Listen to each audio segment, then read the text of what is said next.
मेरे को तो ऐसा धक धक हो रहा है। आताच्या जमान्यात असं झालं की देवाचे दर्शन घ्यायसाठी पैसे लागतात. 200 रुपये द्या आणि डायरेक्ट व्हीआयपी दर्शन करा. ज्याच्याजवळ पैसे नाही त्याने 3-4 घंटे रागीत मारा. नेमका हा विषय काय आहे ते जर तुम्हाला पाहायचं असेल तर व्हिडिओ शेवटपर्यंत पहा. आणि हा तेवढं फॉलोचं बटन दाबेल नसेल तर ते बी दाबून टाका. नाशिक मध्ये तर आम्ही पोहोचलो होतो, पण झालं असं की ज्या बँकेत आम्हाला काम होतं ते उघडायला टाइम होता, म्हणून मग पोटाला आधार द्यासाठी आम्ही डायरेक्ट मिसळपाव खायला आलो. अरे काका आम्ही विदर्भातले आहे हो, आम्हाला तरी लागते. आता जमलं ते. आता कसं पेट पूजा झाली, दिवसभर काही टेन्शन नाही. राईट 11 वाजत नाही तर आम्ही बँकेत आलो. आणि ज्या कामासाठी आम्ही एवढं दूर आलो ते काम पहिले अटपून घेतलं. चला आता आपल्याला त्र्यंबकेश्वरला जायचं. ऑटोवाल्या दादाला विचारलं का हो किती? भाऊ म्हणत 1000 रुपये लागेल. अरे का हो बा, आम्ही महाराष्ट्रामधले जाऊ. 200-300 रुपये सांगले असते तर आलो असतो. जाऊ द्या, आमची लालपरी कधी कामात येईल. अर्ध्या घंट्याचा प्रवास करून आम्ही त्र्यंबकेश्वर मध्ये उतरलो. आणि सगळ्यात पहिले तर आम्ही डायरेक्ट आपल्या गजानन महाराज संस्थानमध्ये आलो. बाकी काही म्हणा, जिथं आपल्या गजानन महाराजचे संस्थान आहे तिथं तुम्हाला सुख, शांती, समाधान सर्वच काही भेटून जाईल. सकाळपासून फिरून फिरून थकलो होतो म्हणून पहिले तर आम्ही फ्रेश झालो. अरे आपल्या भाषेत माणसांत तेच न घोटांगोळ.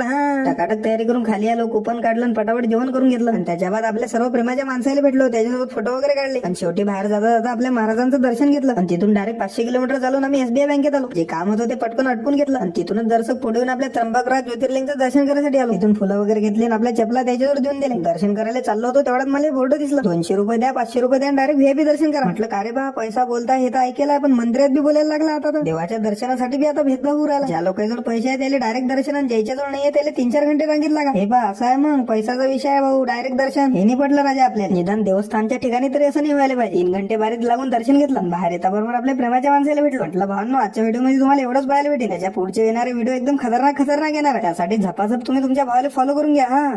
90 डिग्री सरळ असलेल्या हरिहरगडावर चढायला आम्ही सुरुवात केली, पण 10 मिनिटातच महाराज चक्करून खाली पडले. पण उठायचं नाव बी नव्हते घेते. झालं असं की पूर्ण त्र्यंबकेश्वर फिरून रात्रीच्या टाइमला आम्ही वापस आपल्या गजानन महाराज संस्थानवर आलो. आणि सगळ्यात पहिले तर आपल्या झोप्याच्या पासा काढून घेतले. आणि त्याच्या बाद आम्ही हॉल क्रमांक 6 वर आलो. तिथं आपल्या बॅगा ठेवून दिले, फ्रेश वगैरे झालं वापस खाली आलो. पहिले तर महाराजचे दर्शन घेतले, नंतर जेवण केलं. आणि त्याच्या बाद डायरेक्ट आपल्या शिवदास भाऊच्या रूमवर आलो. त्याचाच वाढदिवस होता, त्यानिमित्त त्याला शुभेच्छा दिल्या. केक वगैरे कापला. त्याच्यावर टर्टप मध्ये आपल्या रूमवरून झोपून राहिलो होतो. डायरेक्ट दुसऱ्या दिवशी सकाळी 8लाच उठलो. चला रे भाऊ, पटापट तयारी करा, आज आपल्याला हरिहरगडवर जाणं आहे. 0 मिनिटात आम्ही सगळे तयार झालो. बॅगा रूमवर ठेवून दिले. सकाळी सकाळी महाराजांचे दर्शन केले. त्याच्यावर रफ मध्ये नाश्ता आणला. आणि मंदिराच्या बाहेर निघता बरोबर आम्ही ऑटो स्टॉपवर आलो. मला तर वाटलं होतं बा 100-200 रुपयात जायला होऊन जाईल, पण इकडे तर काही विषय झाला का भाऊ, या जायचे 1200 रुपये म्हणत होते. मग मी बी दिमाग लावला. म्हटलं एक काम करू, आपण इकडून फक्त सोडून मागू आणि तिकडून कसं यायचं याच्या वेळेस पाहून घेऊ. असा विचार करून फायनली आम्ही 400 रुपयात ऑटो बुक केलं. आणि 15-20 मिनिटात आम्ही हर्षवाडी गावात येऊन पोहोचलो. आल्याबरोबर गेटवर पहिले तर 30-30 रुपयाच्या पासा काढल्या. आणि त्याच्या बाद फुल जोश मध्ये जय भवानी म्हणून आम्ही हरिहरगड चढायला सुरुवात केली. आणि तिथून बस 10 मिनिट चढत नाही तर महाराजचे नाटक सुरू झाले. म्हणत की आता मला पहिले बसू द्या रे भाऊ, नाही तर अटीच माझ्या पिस्टन फेल पडून जाईल.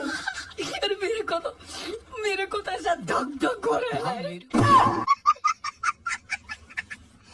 आम्हाला तर वाटलं होतं रणजित भाऊ नाटकं करू राहिले, म्हणून आम्ही त्याला न थांबवता पुढे आणलं. पण मग डबल ते एका जागेवर बसले, त्याला डायरेक्ट चक्कर द्यायला लागले. आणि एकने दोनने डायरेक्ट जमिनीवर झोपून राहिले. आम्ही विचारू हैराण की काय झालं सांगा तसंही. पण मग भाऊच्या तोंडातून फक्त एकच शब्द की मला झोपू दे. आता याच्या पुढे आपले महाराज गडावर चढतात की नाही, आणखी पुढे पुढे काय काय होते त्यासाठी तुम्ही रपारप फॉलो करून घ्या. विचार नका करू, पुढचा व्हिडिओ खतरनाक येणार आहे. टाका तर फॉलोचं बटन दाबून.